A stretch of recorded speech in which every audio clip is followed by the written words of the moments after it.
Sir, can we start? Oh, yes.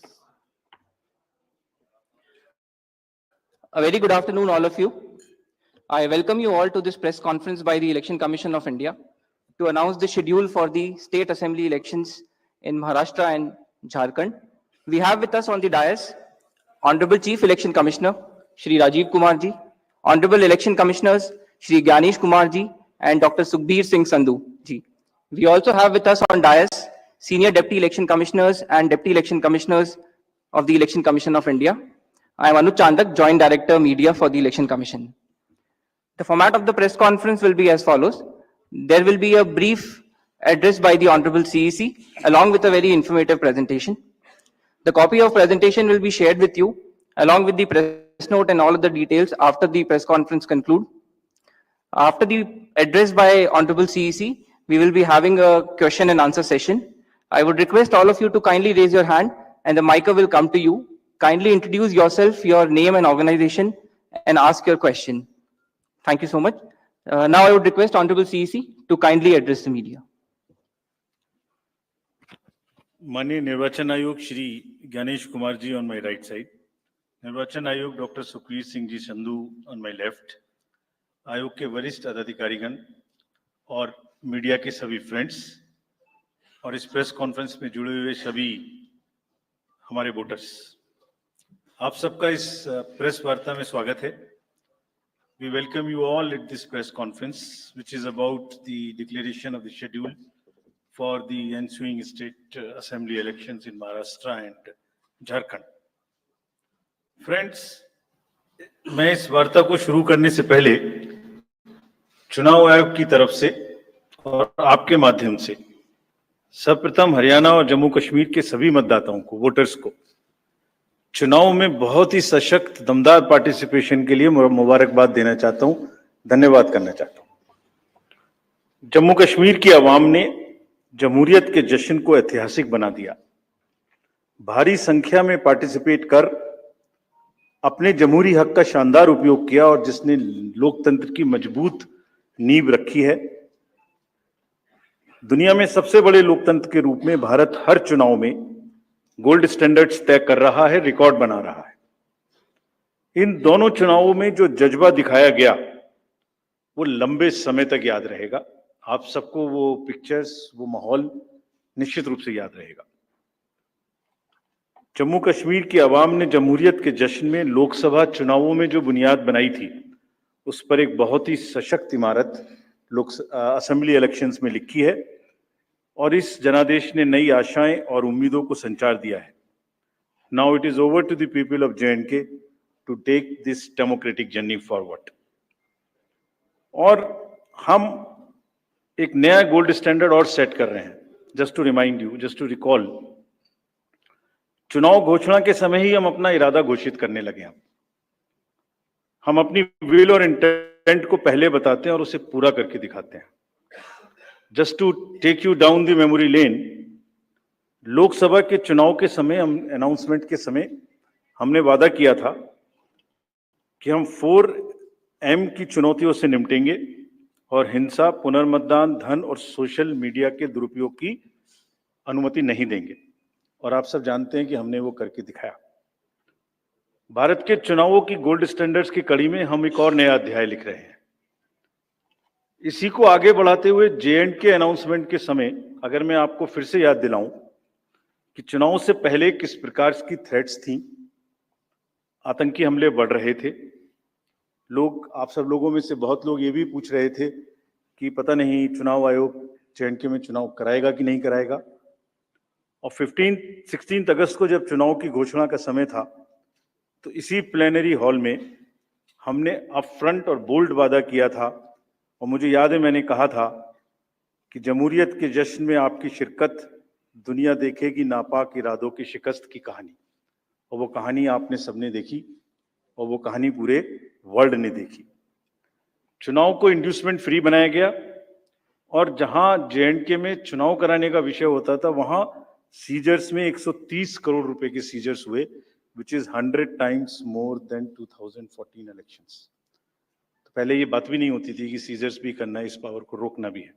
Similarly in Haryana Seizures were to the tune of around 75 crores, 4 times more than 2019 elections. इन दोनों राज्यों के चुनावों में भी नील repoll रहे. There was not even a single repoll in both these states, including the state of Jammu Kashmir.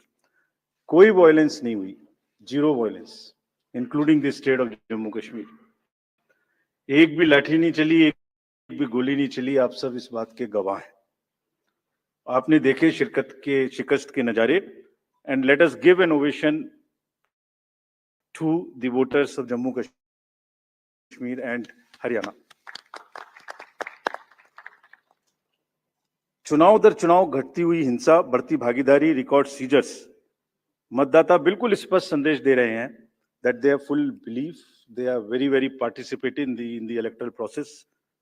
लेकिन कोई बात नहीं, फिर भी अगर मुझे याद आए तो कुछ तो लोग कहेंगे लोगों का काम है कहना. हम उसके बिना चिंता किए आगे बढ़ते हैं, अपना काम सशक्त तरीके से करते हैं, ये आपको विश्वास दिलाते हैं. So friends, now we come to Maharashtra and Jharkhand, जहां पर अब उत्सव का समय है. हाल ही में हमने झारखंड और महाराष्ट्र में विजिट की थी और वहां पर political parties, DOs, SPs, IGs, commissioners, enforcement agency सबके साथ बैठक की थी और पूरे व्यवस्था को समझा और उसका रिव्यू किया था. So before we come to the schedule, let me share some basic information about these two states with you. Total districts in Maharashtra 36 with 288 assembly constituencies, of which 230 scheduled tribes 25 and SC constituencies 29. Term of the assembly of the Maharashtra is ending on 26 November 2024. If we talk about the number of electors in Maharashtra, they are 9.63 crores, 4.97 crores male and 4.66 crores female voters. Young voters की संख्या जिसपे काफी जोर दिया गया था SSR में 1.85 करोड़ और उसमें से 20.93 lakhs are first time voters of 18 to 19 age group. If we tell you about the polling stations in Maharashtra, there are total 1,186 polling stations and at 52,789 locations. Urban being 42,604 and rural being 57,582. इस बार भी हम PWD managed booths बनाएंगे, women managed booths बनाएंगे महाराष्ट्र में भी. Model PSS की संख्या 530 रहेगी. अगर झारखंड में की चर्चा करें तो टोटल डिस्ट्रिक्ट्स की संख्या है 24, टोटल असेंबलीज 81, जिसमें से जनरल 44, एसटीज 28 एंड एससीज 9. झारखंड की असेंबली का टर्म 5 जनवरी 2025 को कंप्लीट हो रहा है और अगर झारखंड में इलेक्टर्स की बात करें तो 2.6 करोड़ वोटर्स, जिसमें 1.29 crore female and 1.31 crore male. First time voters between 18 to 19 years are 11.84 lakh and 66.84 young voters in Jharkhand also. In the number of centenarian voters is 1,706 and 3.67 lakhs PWD voters plus 1.14 lakh voters are of the age of 85 and plus in Jharkhand. If I give you an overview of polling stations in Jharkhand, पूरे polling stations की संख्या होगी 29,562 और जो कि 20,221 locations पर फैले हुए होंगे. अर्बन संख्या वहां कम है 5,042 और रूरल परिवेश ज्यादा है, इसलिए रूरल बूथ्स की संख्या होगी 24,520. यहां पर भी women managed booths, youth managed booth, PWD managed booths बनाए जाएंगे. एवरेज वोटर्स की संख्या पर booth is 881. Particularly vulnerable tribal groups पे जैसे मैंने पहले भी आपसे चर्चा की है, कमीशन का उनको एनरोल करने के लिए, उनको एम्पावर करने के लिए बहुत एम्फेसिस है. महाराष्ट्र में 3 पीवीटीजीज हैं, कटकरी, कोलम एंड मारियागॉन्ड, और झारखंड में 8 पर्टिकुलरली वल्नरेबल ट्राइबल ग्रुप्स हैं जिनकी आबादी 1.78 लाख है। उसमें असुर, बिरोर, मालपाड़िया, पहाड़िया, सौर्या, पहाड़िया, बिरजिया, कोवार एंड सावर, इन सबका लगभग 100% एनरोलमेंट इलेक्टरल रोल में किया गया है। सभी डीओज ये कोशिश करेंगे कि जो भी बूथ्स इनके यहाँ बने वो बहुत सहज इनके ही परिवेश में बने और इस तरह की स्वीप एक्टिविटी करें कि वो सबके सब अधिकतर मात्रा में अपने मतों का प्रयोग कर सकें। मैं फिर से रिपीट करना चाहता हूं कि सभी पोलिंग स्टेशंस पे एश्योर्ड मिनिमम फैसिलिटीज होंगी। पिछली बार मुंबई शहर से कुछ ऐसी इंफॉर्मेशन या शिकायतें आई थी कि वहां पर कुछ बूथ्स पे ज्यादा पोलिंग स्टेशंस एक जगह होने की वजह से प्रॉब्लम थी। इस बार हमने रिव्यू में बहुत ही सख्त हिदायतें दी हैं, उनको रिव्यू किया, रेशनलाइज किया गया है पोलिंग स्टेशंस को। तो हम उम्मीद करते हैं डीओज विल वर्क, और वहां इस बार म्युनिसिपल कमिश्नर मुंबई को डीओ भी घोषित किया गया है ताकि जितने रिसोर्सेज उनके पास हैं उन सबको वो उसमें इस्तेमाल कर सकें। एक और व्यवस्था की गई है जो हम पीछे से कोशिश कर रहे थे, अब हमने उसकी इंस्ट्रक्शंस भी इशू कर दी हैं कि पोलिंग लाइन जब लगती है तो उसमें लाइन के बीच में भी थोड़ी कुर्सियां या बेंच लगाएं, ताकि अगर आधा घंटा लग रहा है तो बीच बीच में कहीं ना कहीं 5-7-10 मिनट के बाद आप 2-3 मिनट के लिए बैठ जाए तो थोड़ा अच्छा लगता है, मतलब थकान थोड़ी कम महसूस होती है, खासतौर से बुजुर्ग लोगों को। तो ये व्यवस्था भी सब पोलिंग स्टेशंस पे रहेगी। Friends, if I come to the next, ease of voting for senior citizens, PWDs, this will be followed. You have all the experience of the pan-India coverage of facilities for the persons with disabilities and senior citizens.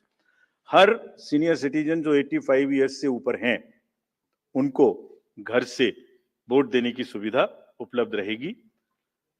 Form 12D वितरित किए जाएंगे सबको, और जो भी उसको भर के देते हैं उनके पास में हमारी टीम वोट लेने जाएगी, और जाने के समय में सभी कैंडिडेट्स को लिखित में उस रूट चार्ट का और उस जगह की सूचना देगी ताकि वो साथ में एकम्पनी कर सकें और उनको ऐसा महसूस ना हो कि किसी के घर पर किसी ने प्राइवेसी ऑफ द वोट को नहीं मेंटेन किया। They are entitled, they are welcome to participate and go along with the polling parties to the houses of the senior citizens and पीडब्ल्यूडीज।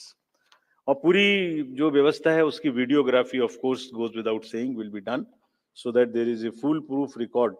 वैसे भी पूरे चुनाव में आप जानते हैं कि कोई भी प्रक्रिया ऐसी नहीं है जिसमें वीडियोग्राफी ना होती हो, जिसका रिकॉर्ड ना रखा हो, सो दैट जहां पर कैंडिडेट्स पार्टिसिपेट ना करते हो और जहां पर वीडियोग्राफी ना होती हो। So every process of this can always be checked and seen. जैसे जैसे क्रिकेट में एक्शन रिप्ले होता है, तो अगर वहां गेम के समय एक्शन रिप्ले नहीं हो सकता तो बाद में हर जगह हर प्रोसेस की वीडियोग्राफी को देखा जा सकता है। इसी प्रकार से नेक्स्ट अगर मैं आपको बताऊं तो जो टेक्नोलॉजी है उसका हम फिर से बहुत यूज करेंगे। वोटर हेल्पलाइन ऐप में सभी वोटर्स अपनी सारी डिटेल्स देख सकते हैं, वो कहाँ मतदाता सूची में कहाँ नाम है, कहाँ फैमिली टुगेदर है, कहाँ उनको पोलिंग स्टेशन है, वो सब चीज देख सकते हैं। C vigil of course we have been very enthused. जैसे लास्ट पार्लियामेंट्री इलेक्शन में हमारे 10,000 करोड़ के सीजर्स हुए, जैसे मैंने अभी बताया J&K एंड हरियाणा में भी रिकॉर्ड सीजर हुए। We are sure that in Jharkhand and Maharashtra also the voters, the enlightened voters will inform us on C-Vigil about any malpractice which they notice in their area, and we'll reach there in 90 minutes to handle it. सभी candidates जिनकी criminal background है उन्हें अपनी सूचना देनी पड़ेगी 3 बार papers में, और सभी voters as a matter of right can see on our app which is KYC know your candidate. हमने जो मीटिंग्स, मैं आपको सिर्फ सारांश में ये बताना चाहता हूं कि जो मीटिंग्स हमने झारखंड और महाराष्ट्र में, तो स्टेट एजेंसीज बहुत ही वो हर तरीके से फ्री एंड फेयर इलेक्शंस कराएंगे, हर तरीके से लेवल प्लेइंग फील्ड को एस्टेब्लिश करेंगे। पदाधिकारी के विरुद्ध अगर ऐसी सूचना आती है और ये प्रमाणित होता है कि उन्होंने कोई भी कार्य ऐसा किया जिससे लेवल प्लेइंग फील्ड डिस्टर्ब होती है, एक पार्टी को पक्ष एक पार्टी को नुकसान, तो very stern action will be taken against them. This has been very very clearly told to everyone. किसी भी तरीके का प्रलोभन, वही 4M's जो पहले हमने बात की थी, मनी का डिस्ट्रीब्यूशन, फ्रीबीज का डिस्ट्रीब्यूशन, शराब का डिस्ट्रीब्यूशन, ड्रग्स का distribution will all be under strict watch. All airports, all landings of the aircrafts in the field will all be checked. There would be extensive polling, the checkposts on the borders of the interstate move for checking interstate movement. और कहीं से भी multi disciplinary teams वहां बनाने के लिए कहा गया है, यानी जिसमें एक्साइज भी होगा, पुलिस भी होगी, जीएसटी भी होगी, ट्रांसपोर्ट के भी लोग होंगे, ताकि वो 24/7 उनकी चेकिंग कर सकें। और साथ में ये भी हिदायत दी गई है कि चेकिंग का मतलब ये नहीं है कि कॉमन सिटीजन को कोई भी हैरेसमेंट होना चाहिए। That precaution must very very carefully be taken about all of them. सभी पोलिंग स्टेशंस 2 किलोमीटर के अंदर हों। किसी भी कंट्रोल रूम्स की स्थापना होगी हर डिस्ट्रिक्ट में, so that they can handle the social media narratives if there is anything which is wrongly being conveyed. ये सब का सब वहां पर निश्चित रूप से व्यवस्था होगी। सारांश में, if I summarize everything before coming to schedule, I would like to say that चुनाव लोकतंत्र का ऐसा त्योहार है और ऐसा उत्सव और पर्व है जिसमें सभी वोटर्स की भागीदारी बिल्कुल आवश्यक है, वांछनीय है, आवश्यक है, रिक्वेस्टेड है। We appeal to everyone to come and vote in large numbers in these elections also. साथ ही सभी राजनीतिक दल, सभी कैंडिडेट्स से भी अनुरोध है कि पूरे नियमों का पालन करते हुए कैंपेनिंग के दौरान निर्भय होकर कैंपेनिंग करें। लेवल प्लेइंग फील्ड एस्टेब्लिश करना हमारा काम है, लेकिन उसको वायलेट ना हो, उसमें कोई एक्सेसेस ना हो, ये उनका भी काम है। Now I come to the schedule for Maharashtra. This will be in single phase. The notifications, date of notifications are in front of you. 22nd October would be date of notification. Last date of making nomination would be 29th October. Scrutiny on 30th October. And last date for withdrawal 4th, and date of poll in Maharashtra would be 20th 11. Counting would be on 23rd 11/24, and you will notice that date of poll is Wednesday. This is deliberately, which lot of scheduling, whatever goes into scheduling, we have tried that it is midday, so that issue of urban apathy is handled. And in case of urban apathy, we are really very concerned. We want to make appeal through you to all our esteemed voters in the urban areas to please come and vote. It's not a healthy trend which is reflected. If I give you a brief of what is happening across the elections in the urban apathy, we will share this slide with you. If you look at various states, you look at Gurgaon, you look at Faridabad recently. Last elections, you look at Jubilee Hills, Hyderabad. You look at Bangalore South. You look at Gujarat, Gandhigram, Kolaba, Mumbai City, Pune, Thane.